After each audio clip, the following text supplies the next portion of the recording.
السلام علیکم ورحمۃ اللہ وبرکاتہ۔ امید کرتی ہوں آپ سب خیر خیریت سے ہوں گے۔ بسم اللہ الرحمن الرحیم۔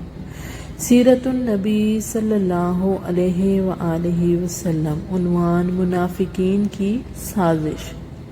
سیدہ عائشہ صدیقہ رضی اللہ عنہ فرماتی ہیں کہ کوچ کا اعلان ہوتے ہی میں قضائے حاجت کے لیے اٹھ کھڑی ہوئی اور لشکر سے دور جنگل کی طرف چلی گئی۔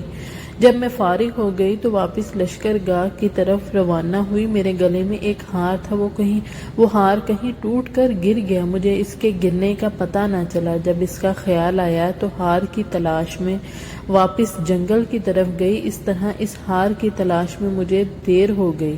لشکر میں جو لوگ میرا ہودج اٹھا کر اونٹ پر رکھا کرتے تھے، انہوں نے خیال کیا کہ میں ہودج میں موجود ہوں۔ انہوں نے ہودج کو اٹھا کر اونٹ پر رکھ دیا اور انہیں احساس نہ ہوا کہ اس میں نہیں ہوں، کیونکہ میں دبلی پتلی اور کم وزن تھی۔ میں کھاتی بھی بہت کم تھی، جس پر موٹاپے کے آثار نہیں تھے۔ اس طرح لشکر روانہ ہوا۔ ہودج محمل کو کہتے ہیں۔ یہ ایک ڈولی نما چیز ہوتی ہے جو اونٹ پر نشست کے طور پر بلند کی جاتی ہے تاکہ عورت پردے میں رہے۔ ادھر کافی تلاش کے بعد میرا ہار مل گیا اور میں لشکر کی طرف روانہ ہوئی۔ وہاں پہنچی تو لشکر جا چکا تھا، دور دور تک سناٹا تھا۔ میں جس جگہ ٹھہری ہوئی تھی وہیں بیٹھ گئی۔ میں نے سوچا جب انہیں میری گمشدگی کا پتہ چلے گا تو سیدھے یہیں آئیں گے۔ بیٹھے بیٹھے مجھے نیند نے آ لیا۔ صفوان سلمہ رضی اللہ عنہ کی ذمہ داری یہ تھی کہ وہ لشکر کے پیچھے رہا کرتے تھے تاکہ کسی کا کوئی سامان رہ نہ جائے یا گر نہ جائے تو اٹھا لیا جائے، تاکہ اس روز بھی لشکر سے پیچھے تھے۔ چنانچہ جب یہ اس جگہ پہنچے جہاں قافلہ تھا تو انہوں نے مجھے دور سے دیکھا اور خیال کیا کہ کوئی آدمی سویا ہوا ہے۔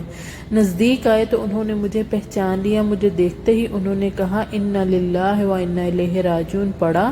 ان کی آواز سن کر میں جاگ گئی۔ انہیں دیکھتے ہی میں نے اپنی چادر اپنے چہرے پہ ڈال لی۔ حضرت عائشہ صدیقہ رضی اللہ عنہا فرماتی ہیں صفوان سلمہ حیرت زدہ تھے کہ یہ کیا ہوا، لیکن منہ سے انہوں نے ایک لفظ نہ کہا، نہ میں نے ان سے کوئی بات کی۔ انہوں نے اپنی اونٹنی کو میرے قریب بٹھا دیا اور صرف اتنا کہا، ماں سوار ہو جائیے۔ میں نے اونٹ پر سوار ہوتے وقت کہا، حسبی اللہ و نعم الوکیل، اللہ تعالیٰ کی ذات ہی مجھے کافی ہے اور وہی میرا بہترین سہارا ہے۔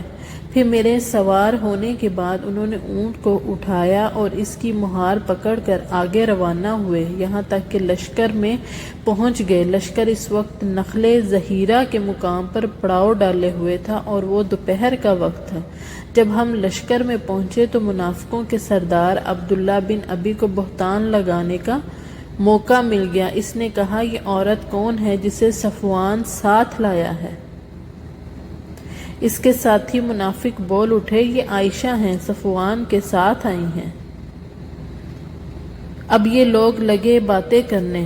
پھر جب لشکر مدینہ منورہ پہنچ گیا تو منافق عبداللہ بن ابی دشمنی کی بنا پر اور اسلام سے اپنی نفرت کی بنیاد پر اس بات کو شہرت دینے لگا۔ امام بخاری لکھتے ہیں، جب منافق اس واقعے کا ذکر کرتے تو عبداللہ بن ابی بڑھ چڑھ کر ان کی تائید کرتا تاکہ اس واقعے کو زیادہ سے زیادہ شہرت ملے۔ سیدہ عائشہ صدیقہ رضی اللہ عنہ فرماتی ہیں، مدینہ منورہ آ کر میں بیمار ہو گئی۔ میں 1 ماہ تک بیمار رہی۔ دوسری طرف منافق اس بات کو پھیلاتے رہے، بڑھا چڑھا کر بیان کرتے رہے۔ اس طرح یہ باتیں نبی اکرم صلی اللہ علیہ وآلہ وسلم تک اور میرے ماں باپ تک پہنچی، جبکہ مجھے کچھ بھی نہیں معلوم ہو سکا تھا۔ البتہ میں محسوس کرتی تھی کہ حضرت صلی اللہ علیہ وآلہ وسلم مجھ سے پہلے کی طرح محبت سے پیش نہیں آتے تھے، جیسا کہ پہلے بیماری کے دنوں میں میرا خیال رکھتے تھے۔ دراصل حضور اکرم صلی اللہ علیہ وآلہ وسلم اپنے گھرانے پر منافقین کی الزام تراشی سے سخت غمزدہ تھے۔ اس فکر و رنج کی وجہ سے گھر والوں سے اچھی طرح گھل مل بات کرنے کا موقع نہ ملتا تھا۔ آپ صلی اللہ علیہ وآلہ وسلم کے اس طرز عمل سے میں پریشان رہنے لگی۔ میری بیماری کم ہوئی تو ام مستح رضی اللہ عنہا نے مجھے وہ باتیں بتائیں جو لوگوں میں پھیل رہی تھی۔ ام مستح رضی اللہ عنہا نے خود اپنے بیٹے مستح کو بھی برا بھلا کہا کہ وہ بھی اس بارے میں یہی کچھ کہتا پھرتا ہے۔ یہ سنتے ہی میرا مرض لوٹ آیا، مجھ پر غشی طاری ہونے لگی، بخار پھر ہو گیا۔ گھر آئی تو بری طرح بے چین تھی، تمام رات روتے گزری، آنسو رکتے نہیں تھے، نیند آنکھوں سے دور تھی۔ صبح نبی اکرم صلی اللہ علیہ وسلم میرے پاس تشریف لائے۔ آپ صلی اللہ علیہ وسلم نے پوچھا کیا حال ہے؟ تب میں نے عرض کیا کیا آپ مجھے اجازت دیں گے کہ میں اپنے ماں باپ کے گھر ہو آؤں؟ آپ صلی اللہ علیہ وآلہ وسلم نے مجھے اجازت دے دی۔ دراصل میں چاہتی تھی اس خبر کے بارے میں والدین سے پوچھوں۔ جب میں اپنے ماں باپ کے گھر پہنچی تو میری والدہ ام رومان رضی اللہ عنہا کا مکان کے نچلے حصے میں تھی، جبکہ والد اوپر والے حصے میں قرآن کریم کی تلاوت کر رہے تھے۔ والدہ نے مجھے دیکھا تو پوچھا تم کیسے آئی؟ میں نے ان سے پورا قصہ بیان کیا اور اپنی والدہ سے کہا اللہ آپ کو معاف فرمائے، لوگ میرے بارے میں کیا کہہ رہے ہیں، لیکن آپ نے مجھے کچھ بتایا ہی نہیں۔ اس پر میری والدہ نے کہا بیٹی تم فکر نہ کرو، اپنے آپ کو سنبھالو، دنیا کا دستور یہی ہے کہ جب کوئی خوبصورت عورت اپنے خاوند کے دل میں گھر کر لیتی ہے تو اسے جلنے والے اس سے عیب جوئی شروع کر دیتے ہیں۔ یہ سن کر میں نے کہا اللہ کی پناہ، لوگ ایسی باتیں کر رہے ہیں، کیا میرے ابا جان کو بھی ان باتوں کا علم ہے؟ انہوں نے جواب دیا ہاں انہیں بھی معلوم ہے۔ اب تو مارے رنج کے میرا برا حال ہو گیا، میں رونے لگی۔ میرے رونے کی آواز والد کے کانوں تک پہنچی تو فوراً نیچے اتر آئے۔ انہوں نے میری والدہ سے پوچھا اسے کیا ہوا تو انہوں نے کہا اس بارے میں لوگ جو افواہیں پھیلا رہے ہیں وہ ان کے کانوں تک پہنچ چکی ہیں۔ اب تو والدہ بھی رونے لگی، والد بھی رونے لگے۔ اس رات بھی میں روتی رہی، پوری رات سو نہ سکی۔ میری والدہ بھی رو رہی تھی، والد بھی رو رہے تھے، ہمارے ساتھ گھر کے دوسرے لوگ بھی رو رہے تھے۔ ایسے میں ایک انصاری عورت ملنے کے لیے آ گئی، میں نے اسے اندر بلا لیا۔ ہمیں روتے دیکھ کر وہ بھی رونے لگی، یہاں تک کہ ہمارے گھر میں جو بلی تھی وہ بھی رو رہی تھی۔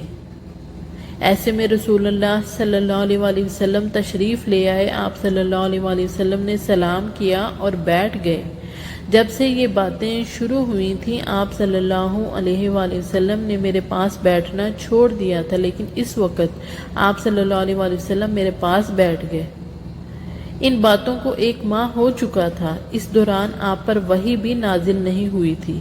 آپ صلی اللہ علیہ وآلہ وسلم نے بیٹھنے کے بعد کلمہ شہادت پڑھا اور فرمایا عائشہ مجھ تک تمہارے بارے میں ایسی باتیں پہنچی ہیں، اگر تم ان تہمتوں سے بری ہو اور پاک ہو تو اللہ تعالیٰ خود تمہاری برات فرما دیں گے، اور اگر تم اس گناہ میں مبتلا ہوئی ہو تو اللہ تعالیٰ سے استغفار کرو اور توبہ کرو، کیونکہ بندہ جب اپنے گناہ کا اقرار کر لیتا ہے اور اللہ سے توبہ کرتا ہے تو اللہ تعالیٰ اس کی توبہ قبول فرماتے ہیں۔ اس پر میں نے اپنے والد اور والدہ سے عرض کیا جو کچھ رسول اللہ صلی اللہ علیہ وآلہ وسلم نے فرمایا ہے اس کا جواب دیجیے۔ جواب میں حضرت ابو بکر صدیق رضی اللہ عنہ نے فرمایا میں نہیں جانتا اللہ کے رسول سے کیا کہوں۔ تب میں نے عرض کیا آپ سب نے یہ باتیں سنی ہیں، اب اگر میں یہ کہتی ہوں کہ میں ان الزامات سے بری ہوں اور میرا اللہ جانتا ہے کہ میں بری ہوں تو کیا اس پر یقین کر لیں گے؟ لہٰذا میں صبر کروں گی، میں اپنے رنج اور غم کی شکایت اپنے اللہ سے کرتی ہوں۔ اس کے بعد میں اٹھی اور بستر پر لیٹ گئی۔ اس وقت میں سوچ بھی نہیں سکتی تھی کہ اللہ تعالیٰ میرے معاملے میں آیات نازل فرمائیں گے جن کی تلاوت کی جایا کرے گی، جن کو مسجدوں میں پڑھا جایا کرے گا۔ البتہ میرا خیال تھا کہ اللہ تعالیٰ میرے بارے میں رسول اللہ صلی اللہ علیہ وسلم کو کوئی خواب دکھا دیں گے اور مجھے اس الزام سے بری فرما دیں گے۔ ابھی ہم لوگ اسی حالت میں تھے کہ اچانک آپ صلی اللہ علیہ وآلہ وسلم پر وحی کے اثار محسوس ہوئے۔ جزاک اللہ خیر۔